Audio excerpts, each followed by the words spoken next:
Bismillahirrahmanirrahim. Assalamualaikum warahmatullahi wabarakatuh. Alhamdulillahirrabbilalamin wassalatu wassalamu ala Rasulillah. Senang sekali berjumpa di Donditan Channel dan juga channel Geraha Mualaf Jakarta. Alhamdulillah pada malam hari ini saya kedatangan seorang tamu yaitu Ibu Diksi ya. Assalamualaikum Mbak Diksi ya panggilnya. Uni Diksi ya. Oh Uni, Iya. Padang ya? Iya. Uni Diksi. Ya, Uni Diksi ini adalah dulu bersama-sama dengan saya kita ke NTT waktu itu ya. Betul. Nah, jadi Uni Diksi ini adalah tukang sunatnya betul? Salah? Medisnya, tim Oh medis medis. tim medis. Yang sunat waktu itu dokter di sana? Ya sama kita-kita juga bareng-bareng dari tim medis Berarti ikut dari sunat dong? ikut sunat. Yang udah dewasa kemarin juga Mbak Diksi yang Liatin sunatin ya? aja.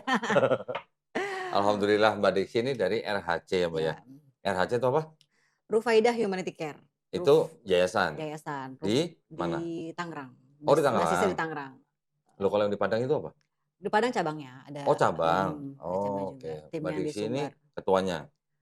Insya Allah dapat amanah itu sampai sekarang. Ketua RHC ya, jadi RHC tadi apa? Rufaidah Rufaidah Humanity Care. Humanity Care. Rufaidah Berarti itu dari nama perawat di zaman Nabi dulu. jadi sifatnya lebih ke medis gitu Medis ya? dan keperawatan. Oke, dan itu untuk nggak cuman buat orang muslim aja dong berarti Ya, dong? Semua dong? semua agama. Pokoknya kalau ada bantuan kemanusiaan, kalau atau misalnya ada bencana, Ya, turun gitu ya? turun. Alhamdulillah. Jadi Mbak Diksi ini juga pejuang dakwah ya. Nah, Mbak Diksi ini ceritanya nih datang ke sini, tadi ngubungin saya katanya ada teman yang murtad. Murtad. Murtad itu udah lama? Murtadnya sudah sekian tahun lah ya. Pokoknya Terus mau diapain? eh Biarin aja maksud saya gitu orang murtad aja biarin kenapa? ya saya terpanggil Oh kok. terpanggil. Saya merasa ada sesuatu yang karena memang ini teman ya gitu kan. Jadi saya merasa ada yang harus ada yang mau coba saya Kelihatannya perlu ditolong? perlu ditolong Oke, gitu. nah beda ceritanya ya kalau perlu Heeh. ditolong ya. Mhm. Tapi maksud saya gini, poin saya adalah orang mau murtad atau orang mau mualaf itu hal yang biasa. Dan itu semuanya dilindungi sama Undang-Undang Dasar 1945, Mbak. Setiap warga negara berhak untuk memeluk dan menjalankan agama dan kepercayaannya masing-masing. Betul. Jadi orang mau murtad ya biarin aja. Orang mau mualaf ya alhamdulillah gitu ya. Alhamdulillah. Tapi maksud saya kalau memang Mbak Diksi tadi bilang temennya ini sepertinya perlu pertolongan, apa yang bisa dibantu gitu? Iya. Boleh cerita dikit nggak? Jadi kebetulan teman saya ini memang dia memilih murtad itu seperti karena pergaulan ya kok, Pergaulan. pergaulan. Oke. Kemudian benteng dari keluarga juga kurang, Oke. gitu. Secara keimanan mungkin ilmu agama dari keluarga juga kurang dan pergaulan juga cukup bebas sehingga mungkin itu yang akhirnya membuat dia memilih untuk saat itu murtad. Karena pergaulan ya. Pergaulan. Nah terus sekarang Mbak Diksi ngelihat orang ini kelihatannya perlu ditolong karena apa? Karena saya melihat setelah sekian Sebentar, sorry, kok nggak dikasih air sih? Aduh. Ya terus Mbak? Jadi setelah berteman dengan saya gitu kan, kemudian dia menceritakan semua masalah hidupnya gitu kan, termasuk masalah rumah tangga gitu. Oh udah menikah berarti? Sudah nikah. Oke. Kemudian masalah apa namanya, ekonomi ya kan, kemudian masalah sosial gitu, termasuk ada sesuatu yang akhirnya saya harus bantu karena ini udah mempengaruhi psikologis dia gitu loh. Kebetulan teman saya ini laki-laki jadi, kayak gitu kan, karena kita tahu bahwa laki-laki itu kan yang paling penting kan adalah harga diri ya kok, ya nggak? Iya sih, iya sih. Iya. Kalau perempuan kan kasih sayang, Iya, ya kan? iya. Kalau laki-laki itu harga diri gitu. Iya. Nah, saya melihat bahwa ini ketika teman saya ini lagi krisis harga diri nih, gitu. Sehingga dia menarik diri dari lingkungan, menarik diri dari lingkungan sosial karena merasa harga dirinya saat itu hilang gitu loh. Oke. Ternyata saya kaji lebih dalam karena kebetulan di RHC ada konseling kok. Kita punya konseling untuk psikologis ya, untuk kasus rumah tangga atau kasus remaja dan lain-lain. Jadi kita dampingin secara psikologis, termasuk pasien-pasien yang dalam keadaan mau menghadapi kematian, pasien-pasien kanker tuh. Oh gitu? Nah kita dampingi secara psikologis dan spiritual. Ada konseling pernikahan ya berarti? Pernikahan sih mungkin kita lebih ke mengarah kalau yang memang bermasalah ya, secara dia sudah mempengaruhi psikologis dia di pernikahan itu. Oh Itu baru bukan konseling pra pernikahan? bukan. Kalau itu kita nggak ngambil di sana, tapi Oh, dia yang sudah mengalami gangguan psikologis karena pernikahan, itu oke. baru kita ambil gitu, kita dampingin. Oke oke Nah, oke. teman saya ini mengalami itu gitu. Mmm, Ternyata setelah dikaji, kemudian kita pendekatan, akhirnya mmm, dia mau bercerita bahwa, pasangannya, yang sudah membuat, dia tuh trauma. mmm, Kemudian, secara trauma secara psikologis ditambah lagi, hilang harga diri gitu. mmm, Sehingga dia mempengaruhi hubungan dia dengan sosial, dengan orang di luar gitu. mmm, Yang memperberat lagi dia, karakternya introvert. mmm. Dia punya ini extrovert jadi mungkin untuk mengungkapkan satu Wah, masalah susah itu atau ya. bercerita tuh susah Iya iya gitu, iya iya. itu. Nah kemudian dari semua yang udah saya coba asesmen sama tim juga gitu ya, oh Mmm, ternyata kan kita mengkaji itu dari biologis tuh keadaan fisik ya, mhm mhm. kemudian psikologis, Mmm, kejiwaan ya kan, oh mmm, kejiwaan memang dia menarik diri dari lingkungan, mmm, kemudian dia merasa harga dirinya hilang, mmm, kemudian trauma, pasangan gitu. mmm, Psikologisnya, kemudian sosial, kita kaji nih sosialnya ternyata dengan masalah ini berdampak dengan hubungan dia dengan teman-teman, dengan mmm, lingkungan gitu kan, dia mulai menarik diri dari mmm, lingkungannya gitu, atau ada di satu lingkungan yang ramai itu dia takut mmm, gitu, terus secara sosial. Nah yang spiritual saya mmm, belum masuk nih kok, gitu, mmm. Maksudnya sama masalah agama? masalah agama Oh, karena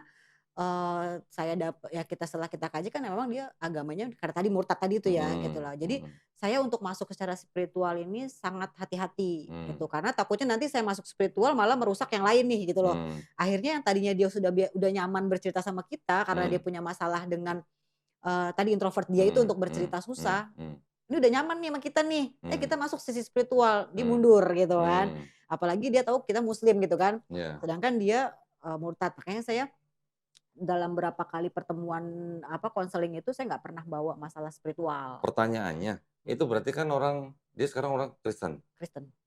Kok bisa konseling di RHC? Itu tadi, kita kan tidak melihat itu agama ya, secara agama. Oke. Kita bicara sisi kesehatan ya, kesehatan secara, fisik, psikologis, sosial Mmm, gitu kan. mhm Nah, mhm, ternyata, itu yang membuat entah kalau kita ini apa ya, mungkin ini jalannya kali ya, kok dia mhm. bisa non muslim nyari kita yang jelas-jelas Iya. namanya udah Rufaidah gitu kan, Heeh. Rufaidah Nah Humanity itu dia Care, makanya, ya kan. kok bisa begitu? Nah ditambah lagi tim kita semua rata-rata, menutup aurat semua gitu kan Oh ya. Jadi memang, ya itulah yang membuat dia nyaman bercerita sama kita gitu. Dia orang-orang oh bahkan si pasangannya juga konseling sama kita, oh gitu. gitu. Jadi kalau pasangannya memang udah secara, spiritual kuat ya, Iya. Kristennya gitu. Nah yang ini suami yang laki-lakinya karena dia murtad, saya melihatnya masih ada yang galau gitu Oh, loh. oke. Dia masih belum meyakini agama dia yang saya lihat secara belum saya kaji lebih dalam ya, tapi saya Mmm, melihat masih abu-abu nih gitu. mmm, Kemudian kan kita kan tahu nih kalau dia punya masalah kemana sih larinya. mmm, Nah, kalau kita kan muslim bisa lari ke Tuhan ya, kita minta sama Allah ya mmm, kan, kita ada sholat dengan segala macam. mmm. Dia? Saya melihat nggak ada gitu, Oh nggak ke gereja? nggak ada gitu, nggak ada yang misalnya Oh. nggak ada hal yang Karena setahu saya, kalau di gereja, entah itu Protestan atau Katolik, mhm, mereka juga melayani konseling pernikahan biasanya. oke. Nah itu kan harusnya mereka ke Iya harus ke situ, situ. kok bisa ke RHC? Nah Atau mungkin sebelumnya udah kenal duluan? Kenal sebelumnya? kenal memang awalnya kan sebenarnya memang temen kan, Mhm. tapi ya itu tadi, ternyata dia nyaman. Padahal kan Oh, sebenarnya dari awal dia tahu nih ini muslim gitu kan, harusnya mmm, kan dia, "Ah nggak bisa dong kalau emang dia imannya secara agama dia mmm. kuat mungkin." Kenalnya dari mana? Dari kegiatan kemanusiaan juga tuh? Kemanusiaan juga Oh sih, gitu? kita sering pernah bareng turun bareng kegiatan Oh gitu, berarti dia juga pegiat kegiatan sosial? sosial. Oh, oke. Jadi secara personal memang, saya bisa melihat orang ini baik lah ya Mhm gitu loh, dari sisi mhm. humanisnya gitu loh, terus bagaimana dia apa namanya itu, memandang satu kehidupan tuh bagaimana supaya bermanfaat Oh tapi gitu. istrinya juga akhirnya ikut konseling itu juga merasa nyaman? Nyaman. Bisa begitu ya? Karena menutup aurat kali ya? Jadi nyaman ya. Promosi Promosi ya. promosi. Jadi ya itu tadi kita kan membuka Iya iya iya membuka iya. konseling untuk semua agama. Mhm mhm. Oke, jadi intinya berarti temennya Mbak Diksi ini sudah murtad udah berapa lama? Berarti berapa ya, 10 tahun ya kalau Oh udah 10 hampir 10 tahun? 10 tahun Tahun berapa? kayaknya, Ingat? 2013 katanya Oh ya. 13, berarti udah 10 tahun ya. Mhm. Terus, eee, murtadnya karena menikah aja atau karena Enggak, tadi pergaulan? pergaulan ya. Berarti dia menikah setelah murtad? Iya, Oke. Murtadnya apa namanya, menikahnya tahun berapa? 2017. 17, berarti sekarang udah kurang lebih jalan 6 tahun ya? Mhm. Oke, nah kalau dilihat dari seperti itu, berarti kan sepertinya kelihatannya menurut saya, Mhm. dia murtadnya kan bukan karena pengetahuan berarti. Ya. Berarti kan karena pergaulan ya. Mhm. Kita mungkin pernah dengar, ada mungkin seorang yang dianggap ulama, mungkin ya. Mhm mhm. Ada yang bilang begini, ini saya pernah dengar karena saya ingat terus nih. Dia pernah ngomong gini di YouTube dia, "Jangan takut murtad," katanya. Mhm. Pernah dengar? Enggak, belum. Di Cirebon? Belum. Ada yang disebut Buya Oh. ngomong begitu, Oh. oke.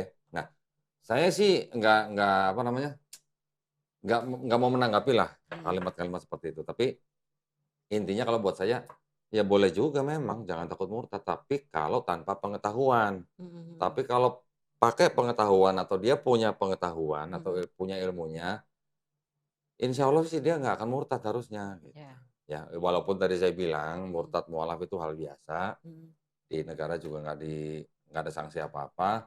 Tapi ini kalau kita sudah bicara mengenai agama, untuk agama kita sendiri, ya kalau ada yang mau murtad tanpa pengetahuan ya monggo aja Mhm silakan gitu. mhm. Makanya tadi saya tanya, mau diapain orang mau murtad? Biarin aja gitu ya. Iya. Tapi kalau menurut Mbak Diksi memang itu perlu ditolong, nah kita sekarang kita bahas sedikit gitu ya. Mhm.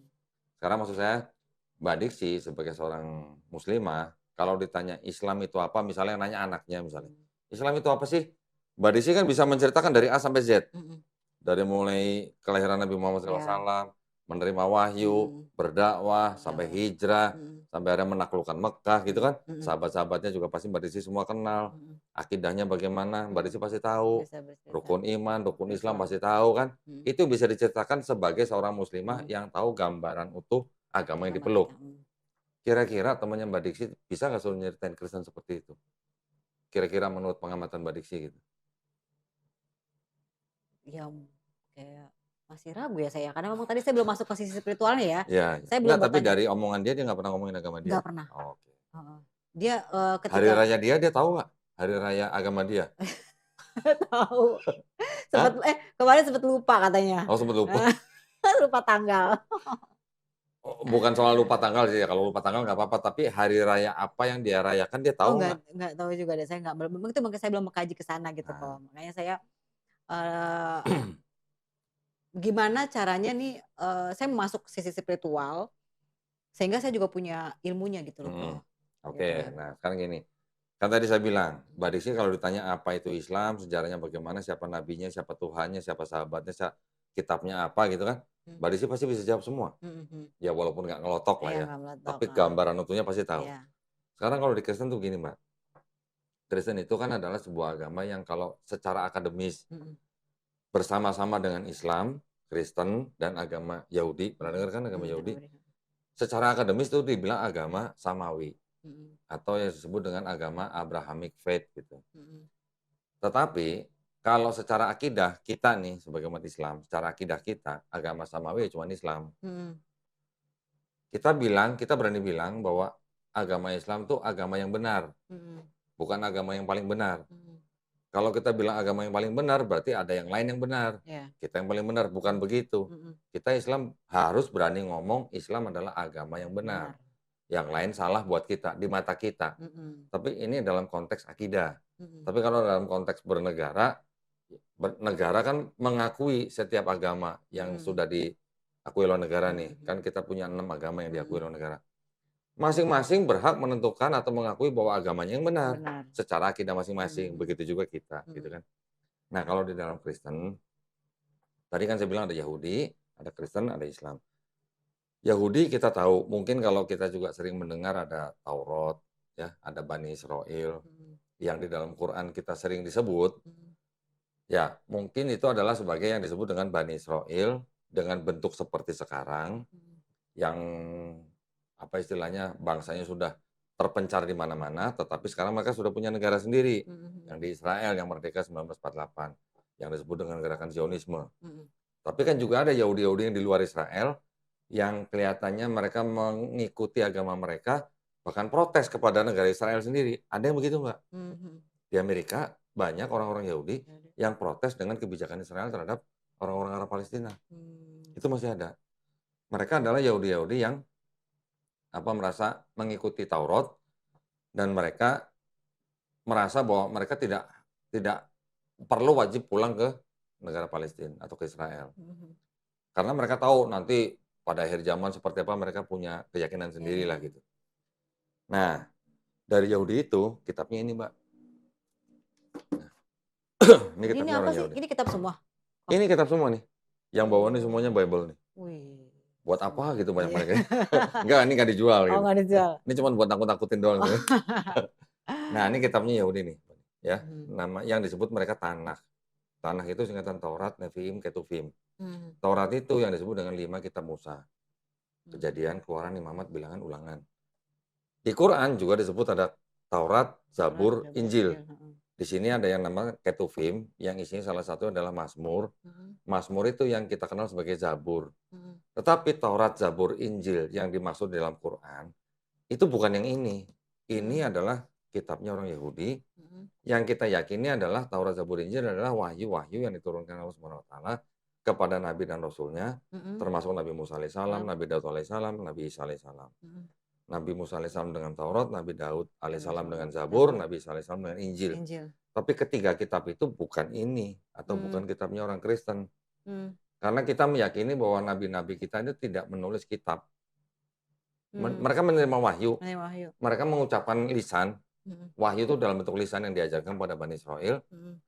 untuk zaman itu gitu. Mhm. Sedangkan ini ditulisnya udah kira-kira ratusan tahun bahkan 1000 tahun dari zaman nabinya gitu. Mhm. Makanya ini kita tidak meyakini ini kitab yang disebut Taurat, Zabur, Injil di dalam Quran gitu. Ini kitab ini ya. Ini ya, ini kitabnya orang Yahudi. Mhm. Ini kemudian diterjemahkan menjadi ini. Ini saya ceritakan supaya Mbak tahu latar belakang Kristen ya. Mmm. Ini kemudian diterjemahkan menjadi bahasa Yunani. Ini bahasa Ibrani, Mbak. Mhm Ini mhm. Ibrani diterjemahkan bahasa Yunani. Kemudian Kristen juga punya kitab-kitab yang disebut dengan Perjanjian Baru. Mhm. Perjanjian Baru itu dari mulai Matius, kitab Matius sampai Wahyu. Mhm. Ini ditulis kira-kira dari mulai abad pertama, kira-kira 30 sampai 50 tahun setelah Yesus atau Nabi Isa alaihissalam. Kalau yang ini diterjemahkan menjadi bahasa Yunani, kira-kira di abad ketiga sebelum Masehi, sebelum ada Yesus. Mmm. Yang ini disusun kira-kira di abad kelima sebelum Masehi. Mhm. Ya. Jadi ini bahasa Ibrani terjemahkan bahasa Yunani Ibrani. ditambah dengan kitabnya orang Kristen. Nah, ini menjadi kitabnya orang Kristen. Mmm. Ya, ini bahasa Yunani, ini Iya juga iya. bahasa Yunani, ini bahasa Ibrani. Mhm. Ini kitabnya orang Kristen. Nah, sekarang saya mau kasih tahu Mbak Diksi akidahnya mereka. Mhm. Saya berusaha objektif mungkin loh ya. Mhm. Kalau kita Islam, kita berakidah Qul huwallahu ahad. Mhm. Ya. Kita bersyahadat asyhadu alla ilaha illallah, asyhadu alla ilaha illallah wa asyhadu anna Muhammadar Rasulullah. Muhammad Rasulullah. Jadi nabi kita adalah Nabi Muhammad SAW. Di Kristen mereka mempunyai akidah bahwa yang disebut dengan Nabi Isa al-Masih atau Isa alaihissalam itu atau Yesus Kristus dianggap sebagai Tuhan. Tuhan. Tuhan ya, Mmm. Tuhan. Enggak cuma nabi tapi Tuhan. Di kitabnya Yahudi itu tidak ada menceritakan tentang Yesus. Mmm. Tetapi setelah diterjemahkan menjadi bahasa Yunani, ini dikoreksi oleh orang-orang Kristen awal di Mhm. abad-abad pertama, kedua, ketiga, sampai keempat, yang ditulis seolah-olah berbicara mengenai Yesus di Perjanjian Baru. Seolah-olah. Mmm. Mhm. Jadi, akidahnya orang Kristen adalah bahwa Yesus itu sudah dinubuatkan di kitab ini. Kitab yang itu. Kitab ini menjadi Perjanjian Lama disebutnya. Yang ini Perjanjian Perjanjian Baru. Gitu. Jadi kitab Kristen itu ada dua bagian, ada Perjanjian Lama, Perjanjian Baru. Mhm. Mereka percaya bahwa Yesus yang di Perjanjian Baru itu sudah dinubuatkan di Perjanjian Lama. Sedangkan Mmm. orang Yahudi yang punya kitab ini, yang diterjemahkan ke sini, mereka bilang tidak ada nubuat untuk Yesus di Perjanjian Baru. Beda Mmm. konsep nih, Beda konsep. ya, beda agama, Mhm. beda konsep. Mhm. Kemudian yang di Yahudi ini, Mhm. mereka juga bilang sebenarnya hampir sama dengan Islam. Kalau kita Qul huwallahu ahad, Mhm. mereka bilang Adonai Eloheinu, Adonai Ehad. Mmm. Ada Ehad, ada Ahad kita. Mhm. Mirip kan? Mhm. Ehad, Ahad gitu. Mhm. Kalau di Kristen, mereka mempunyai akidah konsep ketuhanannya tuh yang terutama yang besar nih ya, yang paling besar kelompoknya adalah disebut kelompok Trinitarian. Mhm. Trinitarian itu berarti mereka mempercayai bahwa Tuhan itu tetap esa, Mhm. tapi esanya kesatuan. Mhm. Esa tapi dalam 3 pribadi. Mhm. Tuhan yang esa tapi bermanifestasi dalam 3 pribadi, yaitu Bapa, Putra, dan Roh Kudus. Kudus. Ya. Oh. Nanti ada kelompok lain yang disebut dengan Unitarian. Unitarian mereka tidak mempercayai Yesus sebagai Tuhan, mereka percaya Yesus itu hanya ciptaan, tapi ciptaan yang paling mulia, bahkan lebih mulia daripada malaikat. Mhm. Nanti ada kelompok lain lagi namanya Oneness. Mhm. Mereka percaya bahwa Bapa itu ya Yesus, Yesus itu ya Bapa, satu pribadi, bukan 3 pribadi gitu. Mhm. Jadi ada 3 kelompok utama nih di Kristen. Nah, yang kita kenal kebanyakan mungkin yang Trinitarian, Mhm. ya dengan Trinitas gitu ya. Mhm. Nah, Trinitas itu ternyata kan kita boleh sebut bahwa Trinitas itu adalah sebagai pemikiran agama mereka. Mhm. Karena Trinitas itu baru ada di abad keempat. Mhm. Mungkin idenya sudah ada dari abad kedua, tetapi baru ditetapkan oleh gereja di abad keempat, di akhir abad keempat, yaitu di sebuah konsili Mhm. atau muktamar. Adanya di konsili namanya Konsili Konstantinopel tahun 381 Masehi. Mhm. Baru fix ada konsep Trinitas. Sebelumnya mereka mempercayai bahwa Yesus itu juga Tuhan di konsili sebelumnya, yaitu tahun 325 Masehi. Mhm. Ya, konsili Nisea namanya. Yesus dianggap sebagai Tuhan. Yang 381 Roh Kudus juga dianggap sebagai Tuhan, makanya final Mhm. konsep Trinitasnya. Nah, apakah sama konsep ketuhanan yang ada di dalam Kristen dengan yang Yahudi? Mhm. Kan beda. Beda. Yang di Yahudi mereka bilang, Tuhan itu bukan manusia. Mhm. Tuhan juga bukan anak manusia. Mhm. Tidak mungkin Tuhan berfirman dan dia akan menjadi mengingkarinya gitu. Oh, ini ada di sini? Yang di Yahudi. Yahudi. Yang di Kristen mereka bilang, Yesus itu Tuhan Mhm. karena sudah dinubuatkan di Mhm. Perjanjian Lama. Lama. Padahal ini berasal dari sini. Yang punya ini bilang nggak ada buat Yesus gitu. Mmm. Sampai sini paham, Mbak? Paham, paham. Paham ya? Nah, jadi kalau misalnya kita bilang kekristenan sebagai agama samawi, kan ada yang nggak nyambung nih antara Mhm. ini dengan ini dan Islam, apalagi Islam. Islam. Mhm. Mhm. Di Islam kita tidak mempercayai bahwa Tuhan itu bisa menjadi manusia, sama Mhm. seperti di Yahudi. Yahudi. Di Islam kita mengenal 20 sifat mustahil. Mhm. Allah sifat mustahil Allah ya maksudnya ya, 20 sifat, Mhm. tetapi kan Allah juga tidak mungkin menjadi ciptaan gitu. Mhm. Allah juga Maha Suci, tidak mungkin menjadi ciptaan yang tidak Maha Suci. Kita mengenal Allah Maha Kuasa, tapi juga Allah punya sifat mustahil. Mhm. Kurang lebih hampir sama dengan ini gitu. Ada di Yahudi. Kalau yang di sini, nah ini yang penting nih Mbak, ini akidah penting nih. Di Yahudi, yang disebut dengan Tuhan Sang Pencipta, mereka biasa sebut dengan Hashem. Hashem itu kata Hasem. ganti untuk nama itu gitu loh. Mhm. Jadi ada sebuah nama dengan 4 huruf yang saking sucinya mereka nggak berani sebut gitu. Mhm. Mereka nggak berani ngomong sebut itu dengan 4 huruf itu. Mereka mengganti dengan Adonai Hasem. atau Hashem. Hasem. Mereka percaya bahwa yang namanya Hashem itu bukan namanya ya, Hashem sebutannya itu Maha Pengampun. Jadi Bani Israel sudah bersalah, sudah berdosa berapa kali pun tetap diampuni. Kita juga percaya bahwa Allah Allah. Subhanahu wa taala juga Maha Pengampun. Pengampun. Kita bertobat diampunin nggak, Mbak? Mhm. Kecuali kalau kita mati dalam keadaan syirik. Mhm. Tapi selama kita hidup, kita bertobat, walaupun kita berdosa apapun, walaupun dosa kita sebanyak buih di lautan, Mhm. insya Allah Allah Iya, akan ampunin dosa ampuni. kita ya, asal kita bertobat Mhm. sungguh-sungguh. Di sini juga konsepnya sama begitu. Di Yahudi nih, Yang Hasem tadi itu. sama. Maha Pengampun. Pun. Mau dosa berapa kali pun, mau Mhm. dosanya merah, istilahnya nih, mau Mhm. dosa merah seperti kirmizi, Mhm. atau merah seperti kain kesumba, itu bisa diampunin menjadi putih seperti salju, Mhm. atau putih seperti bulu domba, Mmm. konsepnya. Berarti kan Maha Pengampun. Oh. Di Quran kita juga begitu kan. Mhm. Kita berdosa, apapun dosa kita, selama kita tidak mati dalam keadaan syirik, insya Allah dosa kita diampuni. Selama kita bertobat, sungguh-sungguh gitu kan. Nah, kalau yang di Kristen bagaimana? Di Kristen itu, mereka mengaku atau mempercayai bahwa mereka akan selamat, ya, Mhm. artinya masuk surga, hanya dengan percaya bahwa Yesus itu adalah Tuhan dan Juru Selamat yang sudah menebus dosa manusia Iya. dengan cara mati di atas kayu salib. Oh. Pernah dengar? Heeh, pernah dengar itu. Nah, begitu. Jadi, konsepnya keselamatan dalam Kristen seperti itu, Mbak. Jadi Tuhannya sudah menyelamatkan mereka gitu? Iya, jadi mereka percaya bahwa karena sudah berdosa, Mhm. dosanya berasal dari dosanya Adam dan Hawa, Mhm. ya, yang Mhm. sudah berdosa, diturunkan kepada semua manusia. Mhm. yang berdosa siapa kita juga ikut berdosa, yang Mhm. disebut dengan dosa waris, Mhm. itu hanya bisa ditebus dengan darah manusia. Mhm. Darah manusianya adalah Yesus Kristus gitu. Mhm. Dengan cara mati di atas kayu salib untuk menebus dosa manusia. Itu Mhm. akidahnya mereka. Mmm. Nah, dengan cara seperti itu, kalau Mbak Desi sudah bisa membedakan nih akidahnya Yahudi, akidahnya Kristen, akidahnya Islam, kan nanti bisa lebih mudah kan ngomong ke temannya itu kan. Mhm. Mhm. Sekarang tinggal kita cek apakah akidah mereka, konsep keselamatan mereka itu dan konsep ketuhanannya apakah logis atau tidak logis gitu. Iya. Betul kan? Iya. Jadi akidahnya mereka itu adalah gini, karena manusia sudah jatuh dalam dosa, terutama Adam dan Hawa, Mmm. dan dosanya diwariskan kepada manusia, Mhm. maka manusia tidak bisa menyelamatkan dirinya sendiri. Mhm. Maka Tuhan yang Maha Pengasih ini, menurut mereka, mengaruniakan anak yang tunggal, Mmm. yaitu Yesus Kristus, Yesus. supaya barang siapa yang percaya kepada Yesus, Mhm. beroleh hidup yang kekal atau keselamatan. Mmm. Itu akidahnya. Jadi seolah-olah begini, seolah-olah. Mbak Diksi misalnya punya toko permen. Mhm. Saya Misalnya saya datang nyolong permen misalnya. Mhm.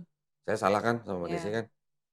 Sudah saya makan permennya, saya datang ke Mbak Diksi, "Mbak, saya tadi nyolong permen, saya mau minta ampun, minta Mhm. tolong dimaafin," gitu. Mhm. Mhm.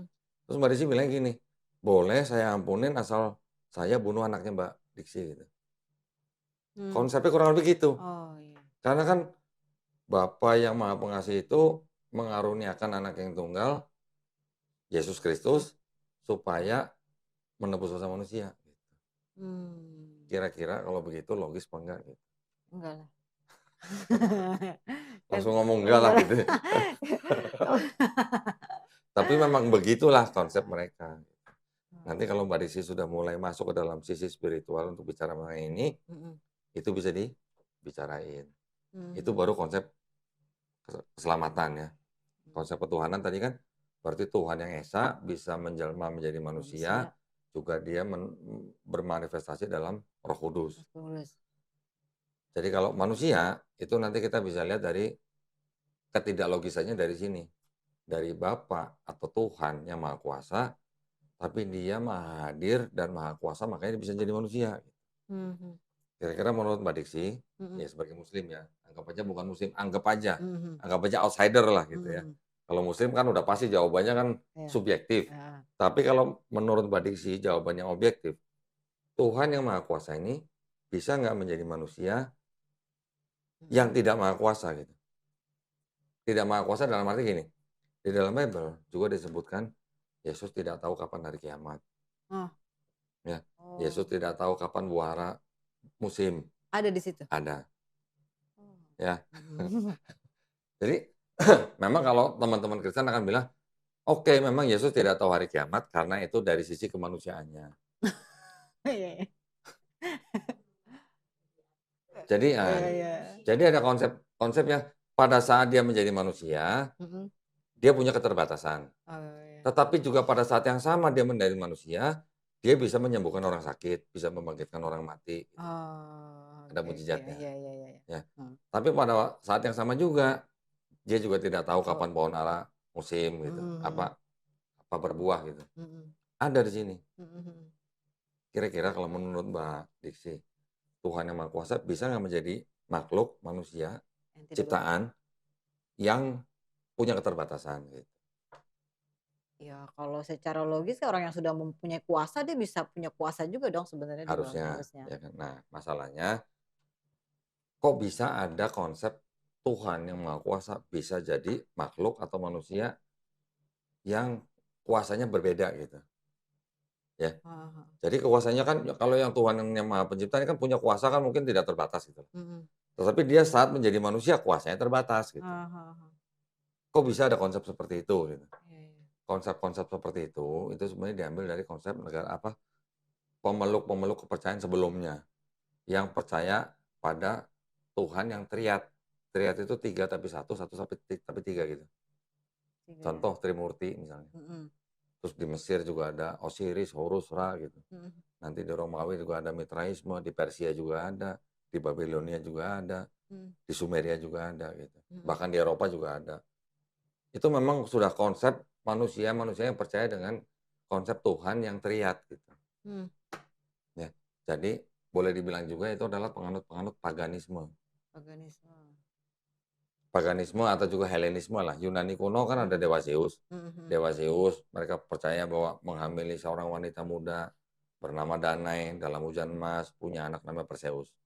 Makanya Perseus itu setengah manusia, setengah dewa gitu. Yesus juga begitu. Yesus dianggap sebagai 100% manusia, 100% Tuhan gitu. Konsepnya begitu. Di Yahudi ada nggak konsep begitu? Nggak ada. Di Islam ada nggak? Nggak ada. Cuma di Kristen yang ada konsep yang mirip dengan konsep paganisme gitu. Kalau menurut orang Yahudi, Kristen ini apa nih? Agama apa nih menurut mereka nih? Menurut agama Yahudi, mereka bilang bahwa Kristen ini disebut sebagai apa? Avodah Zarah. Avodah Zarah itu penyembah asing. Penyembah yang tidak sama dengan yang disembah oleh orang-orang Yahudi. Terus orang Yahudi bisa bilang, kalau Islam apa? Islam itu agama pure yang monoteistik gitu. Tuhannya yang disembah oleh orang Islam itu sama dengan Tuhan yang disembah oleh orang Yahudi. Yang mereka sebut dengan Hasem, kita sebut dengan Allah Subhanahu wa taala. Mereka mengakui bahwa yang orang Islam sembah Allah Subhanahu wa taala itu sama dengan yang disebut Hasem oleh mereka. Yaitu Tuhannya siapa? Tuhannya Nabi Abraham alaihissalam, Tuhannya Nabi Yakub alaihissalam, Tuhannya Nabi Isa alaihissalam. Mereka berani ngomong begitu. Ada di kitab. Enggak, ini pendapat pemuka agama mereka. Tapi kalau kepada Kristen mereka sebut apa? Mereka sebut sebagai Avodah Zarah, penyembah asing gitu. Pagan bukan kalau kita tanya. Mereka kan bilang pagan gitu. Artinya mereka menyembah sesuatu yang jauh dari konsep monoteisme gitu lah. Jadi memang bahkan diakuin sendiri oleh pemuka agama Kristen di abad keempat, namanya Santo Gregory Nyssa, dia mengatakan bahwa Kristen itu adalah perpaduan konsesi antara monoteismenya Yudaisme dengan politeisme Yunani kuno. Dijadikan satu menjadi Kristen. Sampai di sini Mbak kira-kira paham? Paham. Konsep akidahnya mereka, konsep ketuhanan mereka, konsep keselamatan mereka gitu. Sedikit paham. Paham ya? Yang saya jelaskan ini saya cuma berusaha menggambarkan gambaran utuhnya gitu. Saya nggak masuk ke detail-detail ayat-ayatnya lah. Tapi apa yang saya omongin itu ada di dalam sini gitu. Nah, nanti ada beberapa lagi hal-hal yang bisa dibicarakan dengan temannya mengenai kisah-kisah yang ada di dalam Bible yang tidak masuk logika gitu. Contoh misalnya, kan mereka menganggap Yesus Tuhan, tetapi mereka juga percaya bahwa Tuhan itu turun menjadi manusia untuk menebus dosa manusia dengan cara mati di atas kayu salib, ya kan? Kalau Yesus Tuhan, sebelum dia turun ke bumi, dia tahu nggak dia bakal mati? Harusnya tahu dong. Kalau dia tahu bakal mati, itu boleh nggak tindakannya saya sebut sebagai tindakan bunuh diri? Iya. Tindakannya, bukan motivasinya. Motivasinya mungkin mengorbankan dirinya. Tapi tindakannya bunuh diri. Bunuh diri. Iya. Boleh nggak, Mbak? Nggak boleh. Maksudnya boleh nggak saya sebut itu tindakan Iya, bunuh diri? bunuh diri? Boleh dong. Iya. Logis nggak kira-kira? Enggak. Oke. Tetapi di dalam sini itu ada kisah-kisah seperti ini. Bahwa Yesus pada waktu mau ditangkap oleh imam-imam Yahudi pada saat itu, dia menyuruh murid-muridnya jual jubah dan beli pedang untuk berjaga-jaga, karena dia bersama murid-muridnya bersembunyi di Taman Getsemani menghindari kejaran dari imam-imam Yahudi. Walaupun akhirnya ketangkep di situ, tapi dia menyuruh muridnya jual jubah beli pedang gitu. Jual jubah beli pedang. Kira-kira pedang buat berjaga-jaga dong, pasti buat dong. Jaga-jaga. Bukan buat motong bawang dong, pasti dong. Terus pada saat ditangkap, ada cerita yang agak sedikit kontradiksi gitu. Awalnya Yesus nyuruh murid jual jubah beli pedang, tapi pada saat pedang itu digunakan oleh muridnya untuk memotong kuping salah satu pembantu imam Yahudi, Yesus sendiri yang bilang, jangan kamu pakai pedang itu gitu. Kalau kamu pakai pedang, kamu akan mati oleh pedang gitu. Yesus bilang, jangan kamu pakai pedang, yang pakai pedang akan mati akan pedang. Tapi ini nyuruh muridnya jual jubah beli pedang gitu. Iya. Paham ya maksud saya kan? Terus kemudian pada saat di Taman Getsemani, sebelum Yesus tangkap, Yesus tuh berdoa sama Tuhannya. Yesus berdoa kepada Tuhannya. Walaupun Yesus dianggap Tuhan, Tuhan berdoa kepada Tuhannya gitu. Ya. Itu ada di situ ya, Yesus Ada, berdoa pada Tuhan ya, ada. oh ya, terus? Tapi Yesus menyebut Tuhannya dengan sebutan Bapa, Bapak, gitu ya, Bapa. Nah, Yesus sendiri bilang gini, "Jikalau bisa, lalukanlah cawan ini daripadaku." mhm, Cawan ini lambang bahwa penyalipan gitu. mhm. Jadi kalau kalau diterjemahkan ke bahasa sederhananya kira-kira Yesus nih ngomong, "Kalau bisa gue jangan disalib dong," gitu. Ya, tapi Mhm, kalimat akhirnya Yesus juga bilang, "Tetapi bukan kehendakku yang terjadi, tapi kehendakmu yang terjadi." mhm, mhm. Artinya kalau Yesus bilang, bukan kehendak Yesus yang terjadi, tetapi kehendak Bapa yang terjadi, kehendak Tuhannya, berarti kan ada 2 kehendak yang berbeda nih. Mhm. Bapaknya berkehendak dia mati di atas kayu salib, Yesusnya Saya bilang, "Kalau bisa lalukanlah cawan ini iya, iya, daripadaku." iya. Berarti ada 2 Tuhan yang punya 2 kehendak yang berbeda, Oh, iya, iya, kan iya, gitu kan? iya, iya, Betul nggak? betul. Artinya di situ kan Yesus sebenarnya dia nggak mau disalib. Mhm, Nanti orang Kristen akan bilang lagi, itu sisi kemanusiaannya gitu. Siapa mhm, yang nggak takut disalib gitu loh mhm, ya. mhm, Tapi kan harusnya karena Yesus Tuhan kan dia tahu mau disalib gitu. iya, Berarti tadi 2 ada pedang, terus dia juga berdoa supaya nggak disalib. Berarti kan ini indikasi dia rela disalib atau enggak? mhm. Kelihatannya dia rela nggak disalib? Enggak, Enggak dong.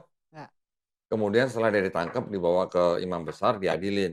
mhm, Ditanya-tanya sama imam besar, mungkin jawabannya mungkin kurang memuaskan imam besar, Yesus ditampar sama penjaga imam besar. mhm, Yesus protes, "Gue salah apa?" gitu. "Kalau gue salah tolong kasih tahu salahnya di mana. mhm, Kalau gue nggak salah kenapa gue ditampar?" Gitu mhm, istilahnya bahasanya. mhm. Padahal Yesus mengajarkan murid-muridnya, kalau ditampar pipi kanan kasih pipi kiri. Ada di situ? Ada, itu ayatnya ada di sini. Oh gitu? Kira-kira gimana menurut Mbak Diksi? Rela Iya, nggak berarti kalau gitu dia mau salib? enggak rela lah. Ya karena dia protes kan? Iya, dia protes. Berarti ada yang, istilahnya Berlawanan gitulah, berlawanan. Jadi, kontradiksi yang gitulah. ditulis dengan yang dilakukan berbeda gitu kan? Ya.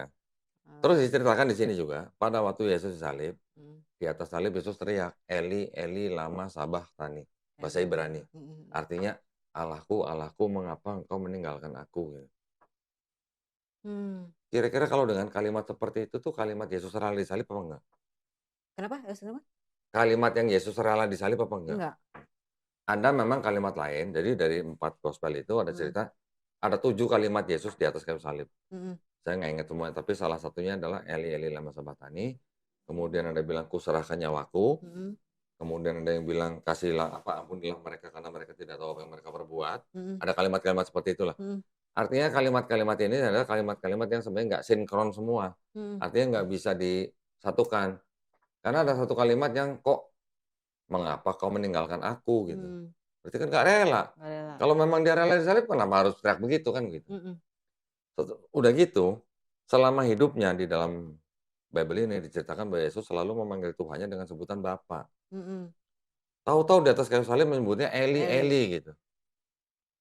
Kira-kira tuh Yesus apa bukan gitu, yang disalib gitu. Nggak pernah ada di dalam Matius sampai Yohanes, Yesus menyebut Bapa dengan sebutan Eli. Hanya pada waktu disalib dan teriak-teriak Eli, Eli gitu. Mmm, Kira-kira Yesus atau bukan tuh yang disalib gitu? Ya itu kita serahkan ke mereka lah. Karena kalau di Quran kan kita jelas, iya, ya, beda.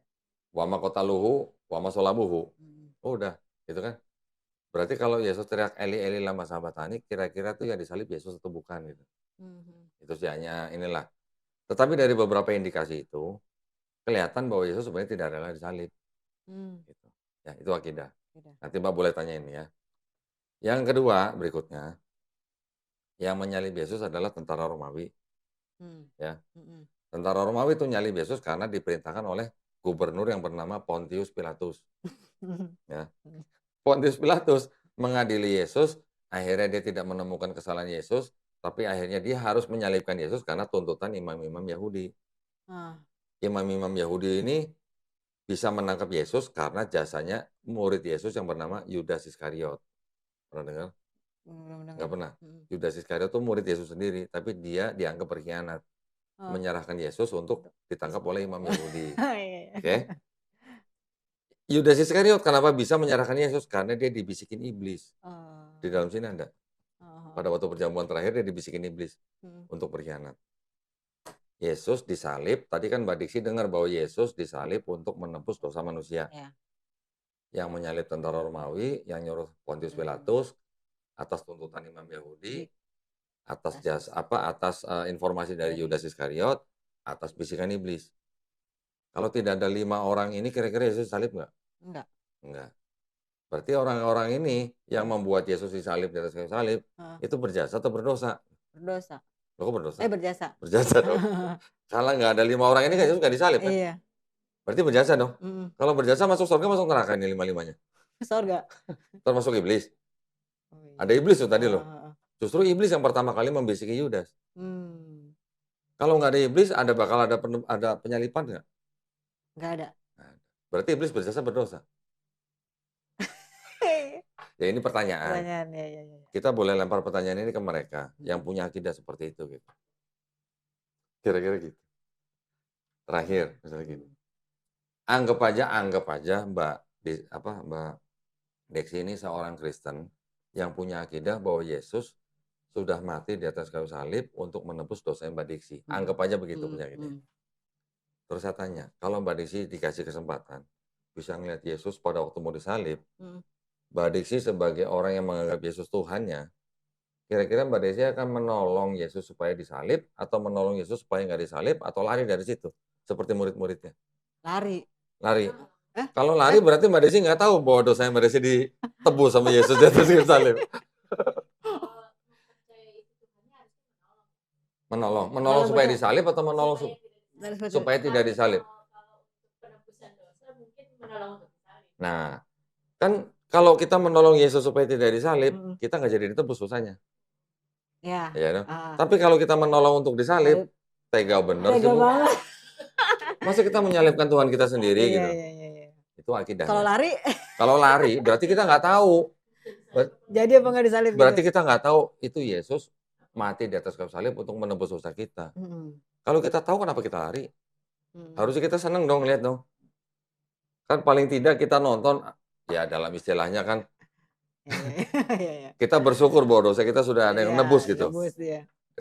Tapi ini murid-muridnya di sini lari semua. Oh, lari berarti muridnya? Lari semua. Benar, berarti lari ya. Ya. Umat mereka egois dong ya, mengorbankan Tuhan. Yang ngomong dia ya, bukan kita ya. Iya. Sekarang ini juga, di dalam Bible ini juga dikisahkan bahwa pada waktu Yesus salib, ada ibunya Yesus di dekat salib itu. Ya. Ibunya Yesus, namanya Maria. Maria kalau di sini, tapi juga ada Bible yang sebut Maryam juga ada. Di film-film kalau kita nonton, Yesus lagi disalib, ada ibunya juga kan di bawahnya kan? Atau di gambar-gambar juga ada kan? Ibunya Yesus yang sedang di bawahnya salib itu kira-kira menurut Bayu sedang menangis atau sedang tertawa?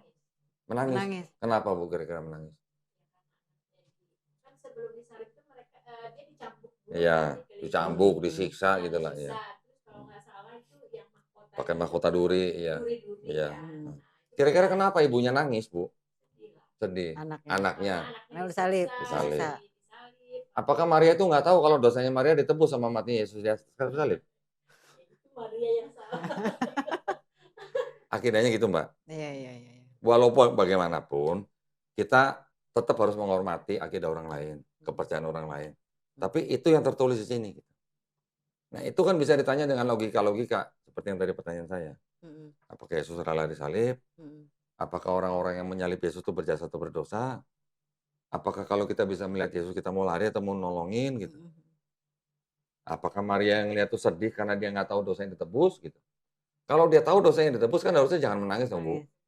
Gembira dong harusnya. Tawa gitu ya. Kira-kira gitu, Mbak. Iya. Oke. Ya, paham ya. Itu bisa ditanyakan ke teman-teman kita yang Kristen.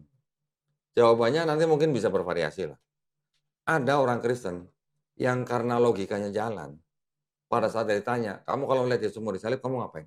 Saya tolong Yesus supaya nggak disalib. Pada waktu dia bilang, lah kalau kamu tolong Yesus nggak disalib, dosa kamu nggak ditebus. Oh iya, kata gitu. Kenapa bisa begitu? Karena berkontradiksi dengan logika. Logika, betul. Saya udah berapa kali orang Kristen di sini saya tanya, jawabannya begitu rata-rata. Saya tolong Yesus supaya nggak disalib gitu. Lah dosa kamu nggak ditebus. Bengong dia. Oh iya, kata gitu. Oke. Kira-kira gitu, Mbak. Gambaran utuhnya lah. Ya. Boleh saya nanya sekarang? Boleh dong. Boleh. Ini kan tadi kan pengetahuan saya yang tentang Kristen yang memang masih minim ya. Saya bilang mungkin saya nggak paham banget gitu loh. Kalau saya balikan lagi nih, pertanyaannya gini.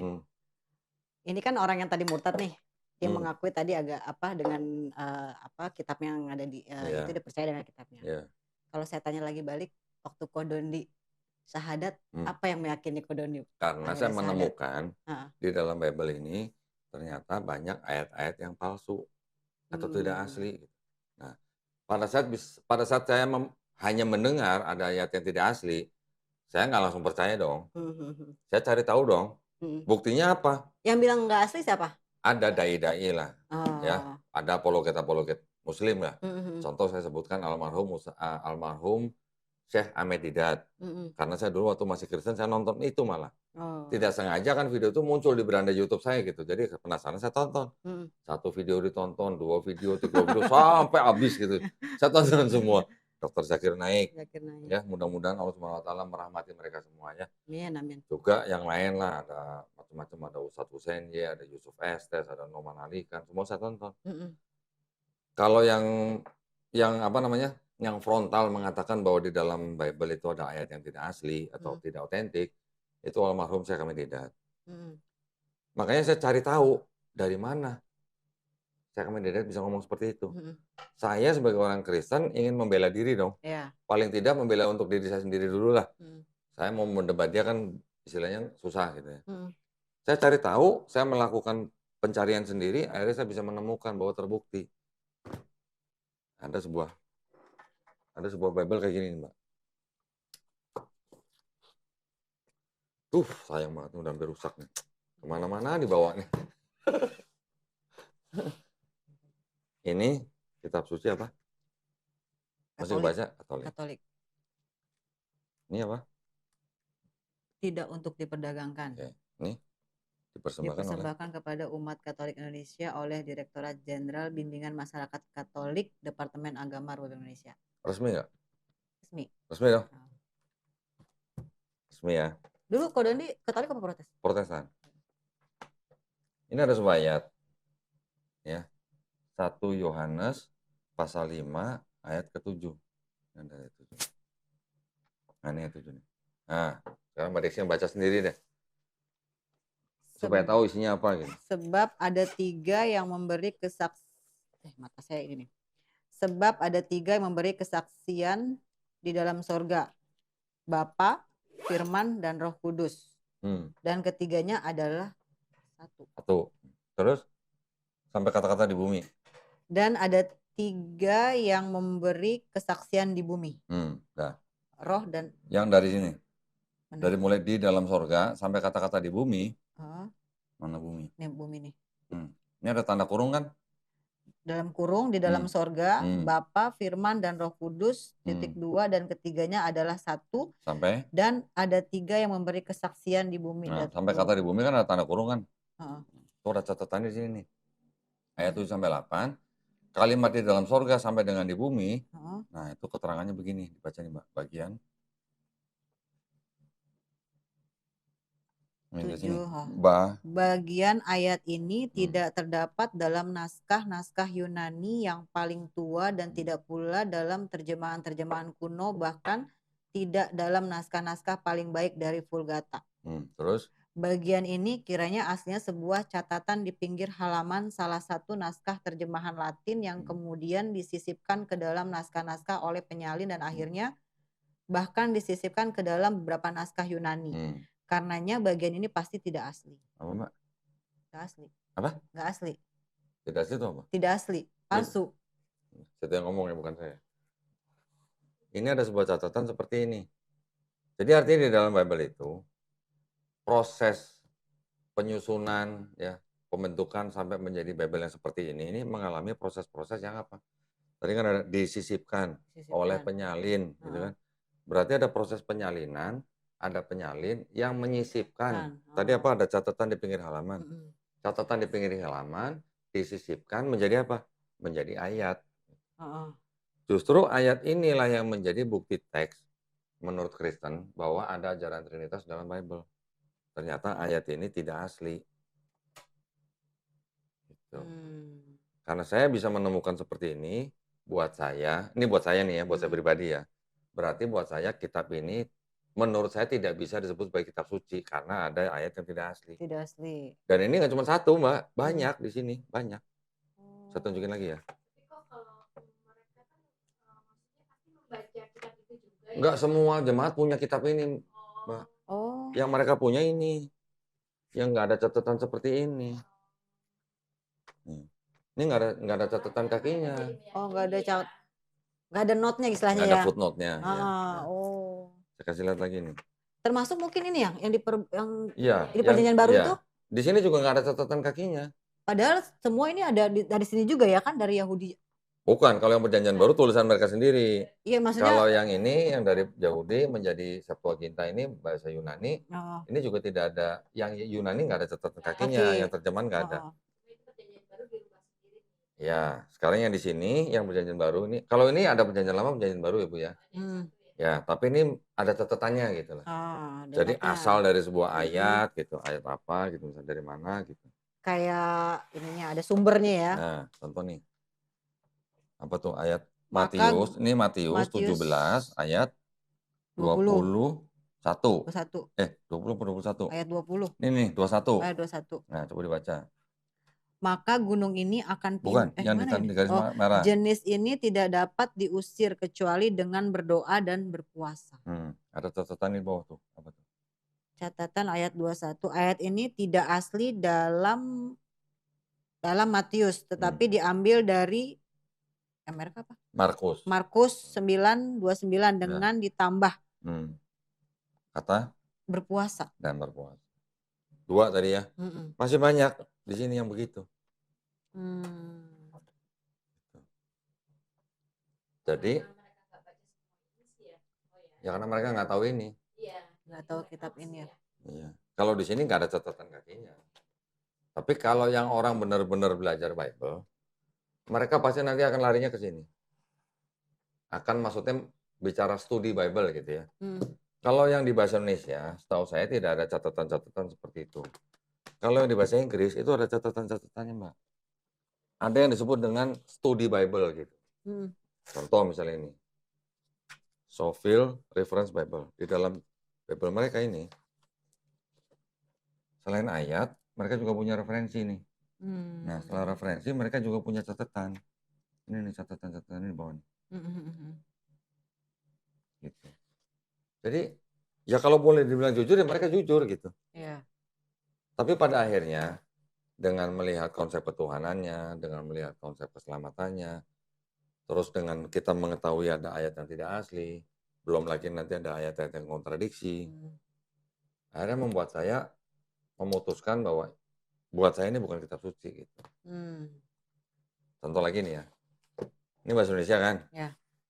Saya bukain di sini ada yang namanya Kitab Lukas pasal 4 ayat 44. Coba Mbak Risi bacain. 4 ayat 44. 20. Nih 44.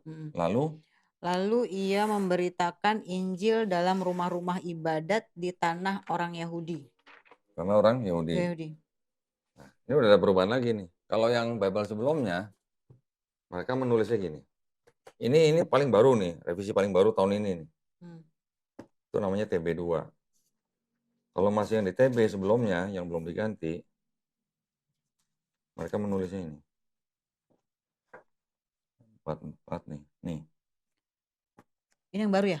Enggak, ini yang lama ya sebelumnya? TB, ini TB. Kalau ini TB2. Dan ia memberitakan Injil dalam rumah-rumah ibadat di Yudea. Yudea, ini Yahudi. Mungkin maksudnya sama, tetapi kalau Yudea itu lebih mirip, lebih konotasinya itu ke area gitu, daerah gitu. Kalau Yahudi kan bisa nama bangsa, bisa nama agama, bisa nama tempat gitu. Kalau Yudea udah pasti nama tempat gitu. Karena Israel atau Palestina tuh dulunya itu adalah kerajaan Israel yang terpecah menjadi 2, kerajaan Israel Utara dan kerajaan Israel Selatan. Yang selatan Yudea, yang atas Samaria gitu namanya. Jadi ini sebutnya apa? Yudea ya? Yudea. Oke. Ini ada bahasa Inggris. Lukas pasal 4. Ini di surat yang sama padahal ya? Di surat yang sama. Iya. 4 ayat 4. Ini kitab mana? Yang Inggris? Ini ini namanya New King James Version. Bible versi bahasa Inggris yang paling populer. Ya. Tadi kan ini kan Lukas 4 pasal Iya. 44. Ini kan Lukas 4 pasal dari ya. 44 tuh. And the priest in the synagogues of Galilea. Galilea. Galilea. Galilea tuh di Israel Utara. Yudea yang tadi di sini itu Israel Selatan. Jaraknya kira-kira 100 km. Kalau kita lihat di Google Map, jaraknya kira-kira 100 km. Yang salah yang mana gitu. Ini kan sama-sama Lukas 4 ayat 44. Iya. Ini yang dari luar ya? Inggris Ini ya? yang NKJV. Cuman ini Bible-nya namanya Scofield Reference Bible. Mau lihat yang di ini juga ada. Ini juga ada nih yang KJV. Ini Gideon ya, Holy Bible nih KJV. Sama sih sama ini. Ini kita lihat nih.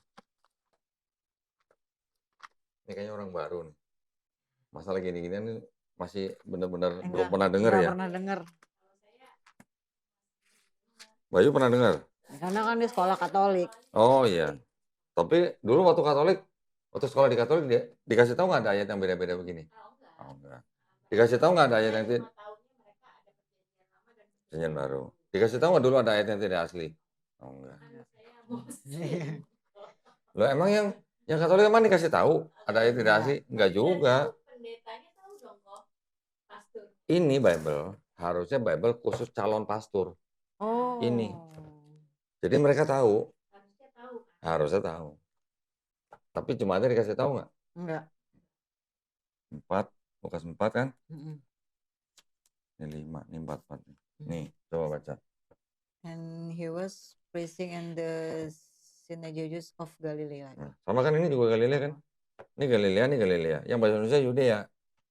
Yudea Galilea bedanya 100 kilo.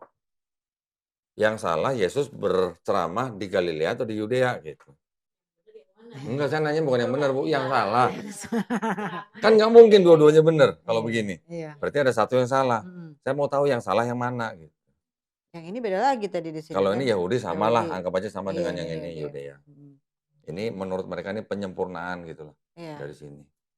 Ini Galilea. Ini contoh kecil, Bu. Contoh kecil. Dan ratusan yang ada begini. Ratusan kontradiksi yang udah saya temuin. Oh, dari Ko Doni itu awalnya dari sini, tidak meyakini. Iya. Terus kemudian proses pencariannya? Ya belajar Quran dan Islam. Gitu. Apa yang paling Ko Doni dapetin? Di Islam. Awal pertama ketika baca nih misalnya langsung yakin di gitu. Islam, di Islamnya. Di Quran kan banyak ayat-ayat yang orang zaman sekarang baru tahu gitu. Oh, terbukti bahwa ayat-ayat dalam Quran itu membuktikan sains zaman sekarang gitu. Ya, bukan sains zaman sekarang yang membuktikan Quran loh, terbalik loh. Ya. Tapi Quran yang membuktikan sains zaman sekarang. Ada masalah apa? Gunung pasak, di dalam laut tidak ada cahaya, dua laut yang beda warna tidak bisa bersatu, ada sungai dalam laut, ada api dalam laut, belum lagi garis orbit matahari, garis orbit bumi, hal-hal seperti itu, ada lagi embriologi. Hal-hal seperti itu pada zaman Nabi Muhammad SAW, bagaimana bisa ditemukan atau ditulis dalam Quran, belum ada teleskop, belum ada mikroskop, belum ada alat diving, kan belum ada alat selam buat orang nyelam ke laut. Bagaimana, apakah Nabi Muhammad pernah jalan-jalan ke selat yang ada laut yang bisa beda warna? Apakah Nabi Muhammad SAW pernah ke Cina ngeliat gunung yang warna-warni? Itu yang membuat saya jadi nggak mungkin ini karangan manusia gitu. Gitu. Bahkan seorang profesor yang namanya Profesor Kidmore, dia menulis buku, dia adalah ahli bapak embriologi dibilang. Dia menulis bukunya itu dipakai di seluruh perguruan tinggi yang mempelajari embriologi. Dia sendiri bisa mengakui, dia mengatakan bahwa tidak mungkin Quran itu mengenai embriologi itu karangan Nabi Muhammad. Ini pasti berasal dari Tuhan Sang Maha Pencipta. Sampai begitu. Dia bikin konferensi persnya di Arab Saudi. Diundang oleh pemerintah Arab Saudi. Setelah pulang, apakah dia masuk Islam? Hmm. Ternyata enggak. Ya. Ya nggak apa-apa, itu kan bukan hak kita kan. Hmm. Hidayah kan milik Allah Subhanahu wa Ta'ala. Tapi setelah saya pelajarin, ternyata kenapa dia nggak masuk Islam? Karena orang tua dia itu adalah Kristen golongan Presbyterian yang mengajarkan si Profesor Kitmore ini bahwa semua agama sama gitu. Ada pernah dengar begitu kan? Sering. Sering kan? Bahkan Kiai Haji juga ada yang ngomong begitu kan, Bu? Ada yang mengatakan begitu gitu. Ayahnya si Profesor Kitmore tuh ngomongnya begitu gitu. Jadi buat dia dari kecil dia sudah beranggapan bahwa ya Tuhan itu satu, cuman orang ini yang berbeda-beda dalam beribadah kepada Tuhan yang satu itu gitu. Ya nggak apa-apa, that's fine gitu buat kan itu kan menunjukkan bahwa hidayah itu memang milik Allah Subhanahu wa Ta'ala gitu. Belum lagi nanti cerita banyak, ada Profesor Maurice Bucaille dan sebagainya banyak. Ada seorang profesor di Thailand yang mengadakan konferensi atau seminar. Dia dengan dengan bangganya menunjukkan bahwa dia menemukan ada reseptor sakit, pain reseptor namanya, di bawah kulit, lapisan ketiga. Ya. Jadi dia bilang kalau orang yang kena luka bakar pada level tertentu yang sudah parah, yang sampai reseptor sakit di bawah kulit itu sudah rusak, dia malah tidak merasakan sakitnya. Ya, orang yang luka bakar Ya. level tertentu, yang pain reseptor di bawah kulitnya sudah rusak, dia malah tidak merasakan sakitnya. Di Quran udah ditulis, orang yang dimasukkan ke dalam neraka, dia akan dibakar. Setelah itu apa? Kulitnya akan ditumbuhkan lagi. Supaya apa? Supaya ngerasain sakit. Gitu. Iya. Profesor dari Thailand itu setelah mendengar itu, dia masuk Islam. Ada. Banyak. Ada lagi profesor Jepang. Meneliti tentang air. Macam-macam. Ya, meneliti tentang ruang angkasa. Begitu juga. Sudah ada di Al-Quran. Sudah ada semua di Al-Quran. Nah, siapa kira-kira yang menurunkan ayat di Quran itu? Kalau bukan yang menciptakan langit dan bumi. Yang bukan menciptakan manusia, hewan, dan tumbuh-tumbuhan. Iya kan? Kalau bukan yang menciptakan manusia, bagaimana bisa ditulis ada sakit, ada orang disiksa, di neraka, ditumbuhkan lagi kulitnya, gitu. Macam-macam. Itu yang membuat saya tidak bisa menolak bahwa ini pasti berasal dari yang menciptakan manusia dan langit dan bumi, gitu. Langsung berubah keyakinannya. Iya, mau nggak mau. Kalau kita menolak, berarti kita membohongi diri sendiri berarti. Akhirnya gitu. yang tadi di Injil tadi itu ada apa di kitab Kristen itu hilang semua. Pemikiran-pemikiran yang tadi Yesus yang menyelamatkan. Otomatis hilang.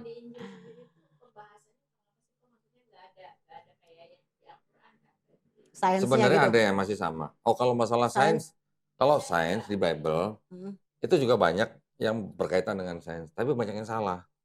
Gitu. Banyak yang tidak sesuai dengan sains. Pernah dengar Galileo Galilei? Dihukum, ya kan? Dihukum jadi tahanan rumah. Kenapa? Karena dia mengemukakan suatu teori sains yang bertentangan dengan Bible. Sama gereja dihukum jadi tahanan rumah.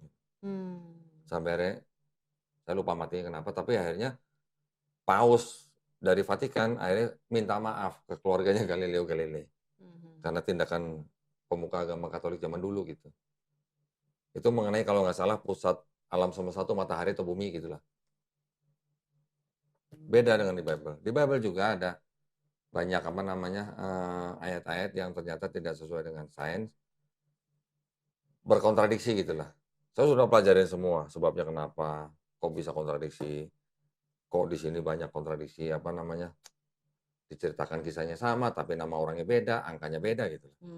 Mau lihat contohnya? Mana? Nih. dua Tawarik. Oke, yang di sini 2 Raja-Raja 8. Nah ini, yang dikuningin baca. Ia berumur 22 tahun pada waktu ia menjadi raja dan setahun lamanya ia memerintah di Yerusalem. Yang disebut ia ini kan adalah ini. Siapa tuh? Ahazia. Kan? Berapa umurnya? 22. 22. Terus yang ini? Ya sebentar. Nih. Ahazia berumur 42 tahun pada waktu ia menjadi raja dan setahun lamanya ia memerintah di Yerusalem. Nama ibunya ialah Atalia cucu Omri. Lah ini kan Bener satu nggak? Sama nggak? sama, Nama ibunya siapa? Cucu siapa sama? Sama nggak? sama. Sama. Satu buku Orangnya sama. Satu buku. Tapi yang di sini berapa tahun? 22, Yang di sini? 42. Nah, sekarang udah dirubah di sini. Nah. Sudah dikoreksi. Oh, Kitab suci dikoreksi. enggak lah harusnya. Enggak ada lah. Nanya Nah, doang. ini kayak bikin buku jadinya kan. Nih, kalau yang tadi dua raja-raja, Hmm. berapa di sini? Ahazia berumur 22 tahun Oh. pada waktu menjadi raja dan selama setahun ia memerintah di Yerusalem. Nama ibunya Atalia cucu Omri. Dua-dua lagi. Ini kan dua tawari kan. Oh. Bentar. Ini kan. Nah, ini dua raja-raja. Kita lihat yang dua raja-raja.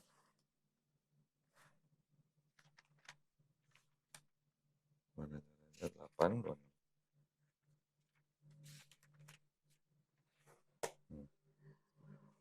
Ia berumur 22 tahun pada waktu menjadi raja dan selama 1 tahun ia memerintah di Yerusalem. Nama ibunya Atalia cucu Omri raja Israel. Ya.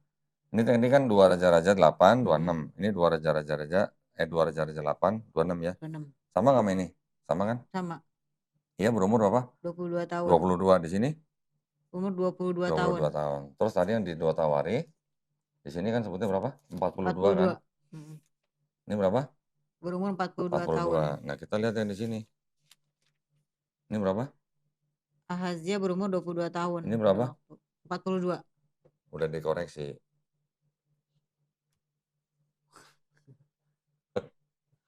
Ini bedanya apa sih kok? Ini sama ini? Tadi? Ini TB. TB itu singkatan terjemahan baru. Mm-mm. Jadi yang lama ada terjemahan lama 1912, ini TB disusun 1974. Ini baru keluar nih tahun ini. Oh, 2023. ini baru. Ya, new edition lah gitu.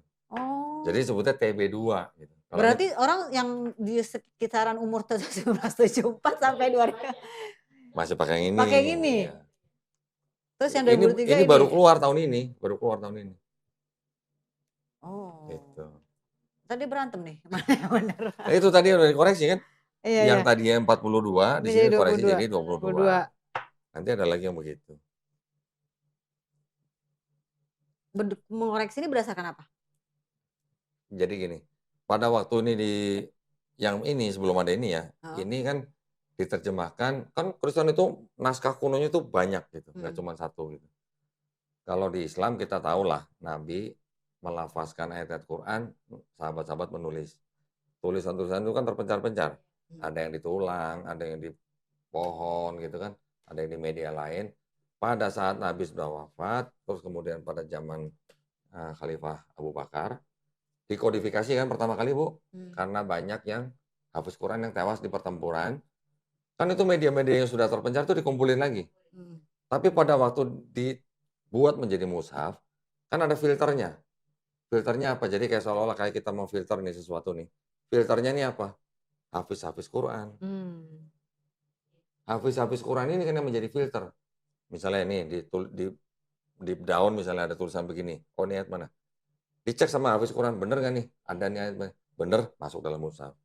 Yang lain nanti ada yang setor ini. Oh ini nggak pernah didengar. Lewat, bukan gitu. Kalau di Islam ada begitu. Kalau di sini manuskripnya itu banyak sekali, naskah-naskah kunonya. Jadi yang bahasa Indonesia, dia menerjemahkan dari manuskrip ini. Nanti yang bahasa Inggris, dia menerjemahkan dari manuskrip ini. Hasilnya begini. Yang tadi di sini Yudea, di sini Galilea. Makanya di Kristen nggak ada hafiz Alkitab ya? Nggak ada. Nggak ada. Ya itulah ya. Satu lembar pun nggak Nggak ada yang hafal. hafal kan? Nah, Apalagi itulah satu Bible. hebatnya Islam ya. Jadi, kalau ini semua dibakar nih, misalnya, baru lagi dong. jangan ini mahal nih. Tapi misalnya ini semua dibakar Bible-nya nih. Semua yang di seluruh dunia misalnya, termasuk soft copy yang di komputer atau HP, semua musnah. Bisa tersusun lagi nggak? Tidak bisa. Tidak bisa. Karena nggak ada yang menghafal. Tapi kalau Quran, mau dimakan kambing, mau dimakan anjing, mau dimusnahkan, mau dibakar, yang di seluruh dunia maksudnya. Bisa terbentuk lagi nggak Bu? Bisa. Bisa. Cepet nggak? Cepet. Cepet. 30 orangnya aja. Hah? Cepet karena yang hafiz Quran banyak, Mm-mm. jutaan, bahkan ada yang bilang ratusan juta hafiz Iya. Quran. Hmm. Gitu bedanya. Betul. Oke. Mulai contoh lagi, Betul. ini untuk meyakinkan. Jadi Iya. nanti bisa kasih tahu temennya, saya sudah melihat sendiri Mm-mm. dengan mata kepala saya sendiri gitu. Misalnya gitu lah ya. Benar. 2 hari. Sekarang ini kan tadi sama-sama bahasa Indonesia. Mm-mm. Kita sekarang cek bahasa Inggris. Boleh dong? Kan sama-sama. Ya. 2 hari. 3 ini. Tolong baca berapa? Saya yakin berumur 18 Berapa? tahun. 18. Pada waktu ia menjadi raja dan 3 bulan 10 hari. Enggak, ini lain. Oh, lain. Lain. Oh, lain. Oke. Yakin berumur 18 tahun pada waktu ia menjadi raja dan 3 bulan 10 hari lamanya ia memerintah di Yerusalem. Ia melakukan apa yang jahat di mata Tuhan. Berapa tahun umurnya? 18. Ini baca dari sini nih. Yang kuning. Yehoyakin was 8 year old when he Berapa? 8 years. 8 tahun. Bener. Ini 18. 18. Ini 8 years old. 8 tahun. Yang salah yang mana gitu maksudnya. Ya. Kan nggak mungkin dua-duanya bener, Bu. Iya ya. Ya kan? Kurang kali 18 maksudnya. Ini ternyata diterjemahkan dari manuskrip yang berbeda dengan ini. Kalau di sini 8 years old 8 tahun, kalau di sini 18 tahun. Nah, di yang 2023 terbaru itu Ini umat Kristiani sendiri tahu nggak ada yang terbaru sekarang 2023? ada. Tahu lah harusnya. Kalau yang pemerhati ya pasti tahu lah harusnya. Nah, mereka merevisi ini, ada bukunya nih. Ada buku penjelasannya. Nah, salah satu penjelasannya yang disebutkan adalah ini direvisi apa-apa gitu ya. Alasannya kenapa gitu, latar belakangnya apa gitu. Tetapi di ujungnya mereka ini buku saku ibaratnya ya. Buku saku. Nah, di sini ditulis keterangan teks Masoret itu teks Ibrani yang dilestarikan turun-temurun dan seterusnya. Yang kedua, tanda kurung tegak dalam Perjanjian Baru TB2, teks-teks yang ditandai dengan kurung tegak tidak terdapat dalam beberapa naskah kuno. Yang tadi dibaca di sini. Yang tidak terdapat dan kemudian disisipkan gitu. Jadi yang di sini sekarang yang pakai tanda kurung tegak itu sebenarnya adalah ayat-ayat yang disisipkan belakangan gitu. Ya.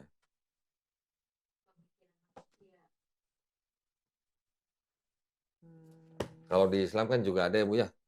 Islam sebagai din juga sebagai tamadun din gitu ya. Islam sebagai agama juga ada yang mengikuti pemikiran agama. Nah, kalau di Kristen juga begitu. Trinitas itu juga pemikiran gitu. Hasil pemikiran bapak-bapak gereja awal gitu. Berarti berapa perjalanan mencari tahu ini berapa tahun, Ko Doni? Kalau yang mendalami ini sih mungkin sekitar 2 tahunan lah. Tapi sebelumnya saya nunggu kira-kira total hampir 7 tahun. Karena saya waktu itu merhatiin muslimnya gitu. Mengamati muslimnya, bukan mengamati ajarannya. Kan setelah Ko Doni tahu nih ya, terus di muslim itu kan juga banyak nih yang bertentangan ya, maksudnya kelompok-kelompok gitu kan. Menurut pemahaman ini gitu kan. Nanti ada yang nanya gini, kamu Islamnya NU apa Islam iya, Muhammadiyah kan, gitu kan. kata. Kayak misalnya kata umat Kristiani juga dia aja hari rayanya aja beda-beda gitu kan. Seperti itu kan ada omongan-omongan seperti itu ya kan.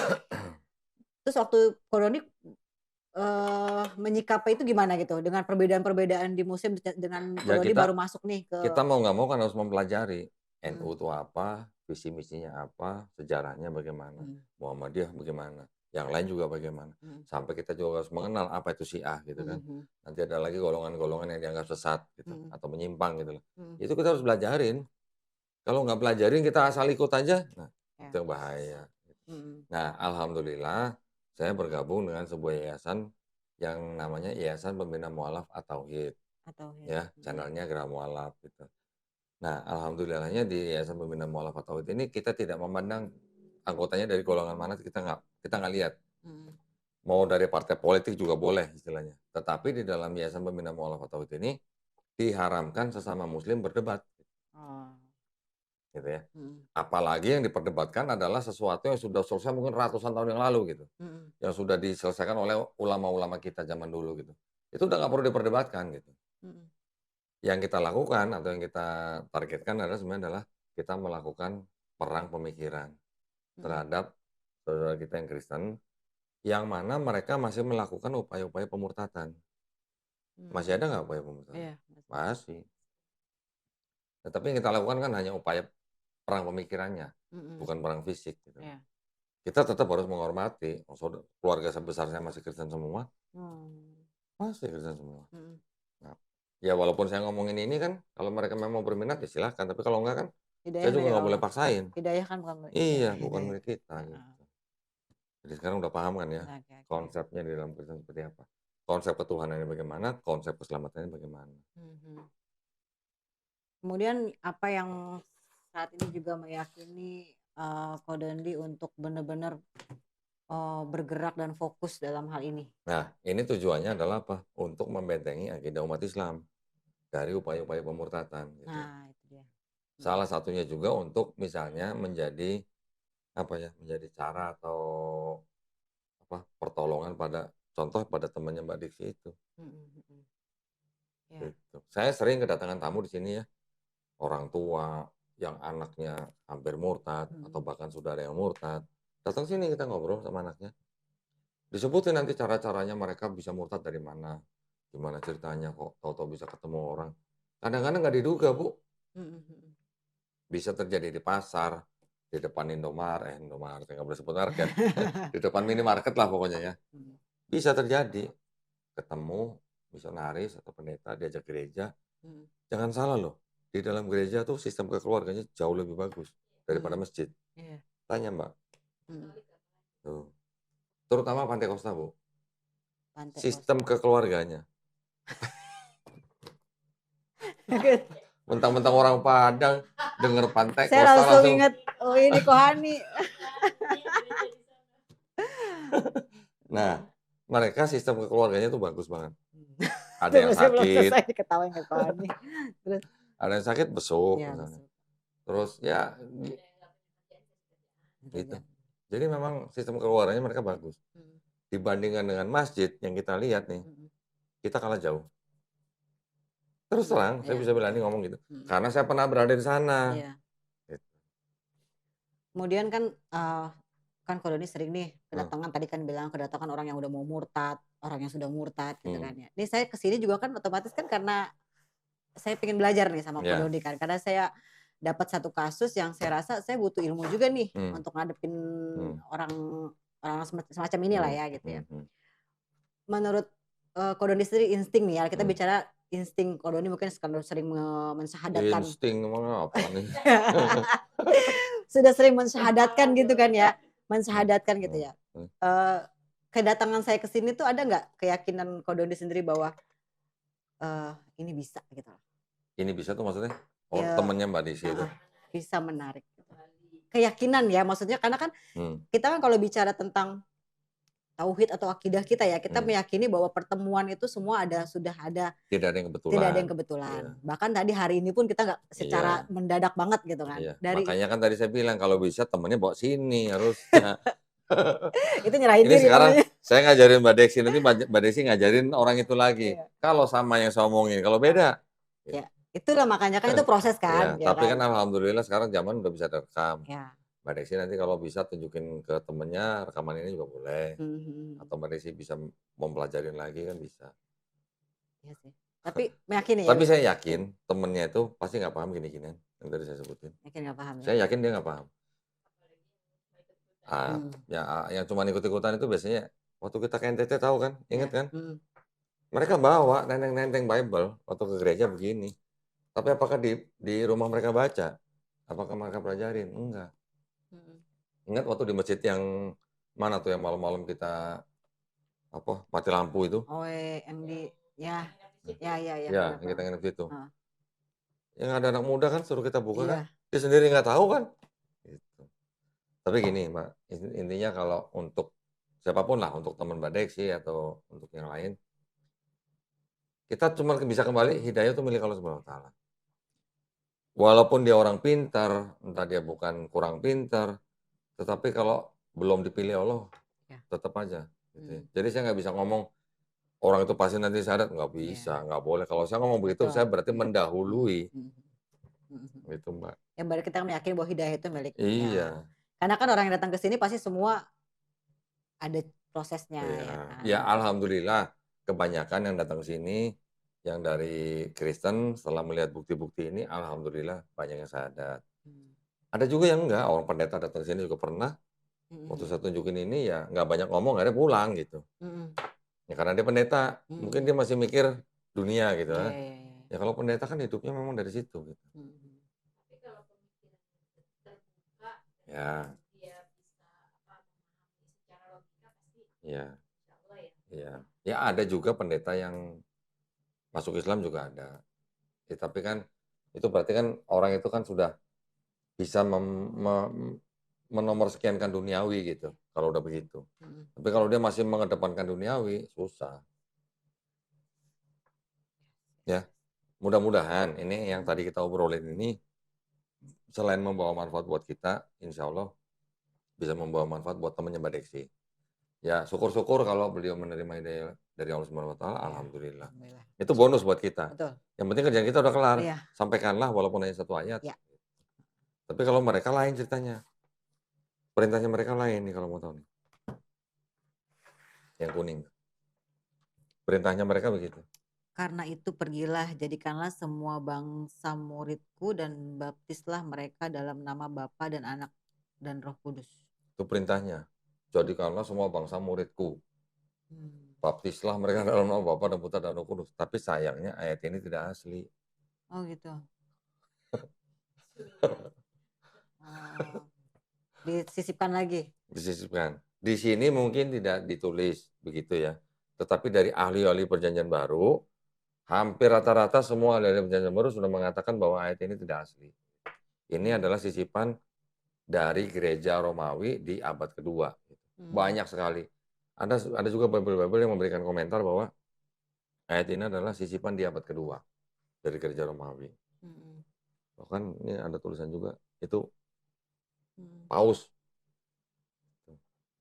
nyinggung-nyinggung masalah ini. Banyak sekali sebenarnya. Sayang kan? Iya. Itu perintahnya loh, itu disebut perintah agung loh, the Great Commandment loh. Ternyata tidak asli, tidak otentik gitu. Mantap. Oke. Ya jadi kita hanya bisa berdakwah baik kepada saudara kita yang muslim maupun yang belum muslim. Saya nggak nyebutnya non muslim, saya nyebutnya belum muslim. Kalau belum muslim kan bisa jadi doa kan, bisa jadi muslim kan. Ya kita hanya bisa berikhtiar, berdakwah. Semuanya, sisanya, hasilnya bagaimana serahkan pada Allah Subhanahu wa taala. Gitu. Ya, Mbak. Ya. Cukup? Cukup, terima kasih. Kapan kita sunat-sunatan lagi? Secepatnya. Kita mau ke NTT kan? Kapan? Ya nanti di rencananya. Tergantung. Kan sebenarnya rumah Lopo itu udah jadi ya waktu itu ya. Kita belum nyobain sholat ya di tempat itu ya. Yuk kita ke sana. Iya, insya Allah ya, mudah-mudahan ya. Baik, kalau gitu. Terima kasih Ko Dondi, memang ini yang saya lagi pengen cari tahu tentang ini. Udah lama banget sebenarnya. Dari kita di NTT kan saya udah bilang kan, kok kapan ketemu kok. Ya, saya bilang kapan datang kan tinggal datang. Bible-nya di sini semua tuh. Iya. Nanti selanjutnya kita bahas tentang kesehatan ya. Nah, boleh. Ya, kesehatan pasca sunat maksudnya. Kan kita sempat ngobrol tuh yang masalah di Al-Qur'an ya kan, Ko Dondi mempelajari tentang ilmu kesehatan tuh bagaimana ya kan, apalagi tadi kita bicara bahwa banyak sekarang yang mencoba untuk memurtadkan kan ya, yang menghindari di pelosok-pelosok yang nggak ngerti tentang Al-Qur'an atau kitab gitu kan. Ya, ingat ya waktu itu kita pas pernah ke satu tempat di NTT yang ada pondok pesantrennya, yang dari jalan itu kita turun ke bawah itu, ingat kan? Iya. Di kampung itu masih ada misionaris-misionaris yang datang. Yang melintir-melintir ayat Quran. Ada videonya waktu itu saya dapat dari Kwani. Nah itu. Kan kita yang harus. Gimana ya? Iya. Perjuangan kita masih jauh. Masih jauh. Kita berjuang lagi. Yang penting udah wisuda. Ya. Udah bebas ya? Alhamdulillah. Kalau udah wisuda udah bebas. Oke, saya Ya tutup kan? ya. Ya. Baik, kalau begitu buat para pemirsa juga yang ingin mendukung perjuangan dakwah kami, silakan bisa kirimkan ke BSI nomor 111889988 atas nama YPM Atauhid Jakarta. Konfirmasi bisa ke 018 9883 7007. Mbak Deksi mungkin kalau ada rekening dari RHC yang mau disampaikan boleh. Kalau apal. Kalau nggak hafal sih Kak, tapi ya Instagramnya Rufaidah Humanity Care. Nah, itu ya buat para pemirsa silakan ikuti RHC ya di Instagram ya. Baik, kalau begitu terima kasih banyak atas perhatiannya para pemirsa. Mudah-mudahan partisipasi para pemirsa diterima di sisi Allah SWT sebagai amal jariah ya. Amin ya rabbal alamin. Wabillahi taufiq wal hidayah. Wassalamualaikum warahmatullahi wabarakatuh.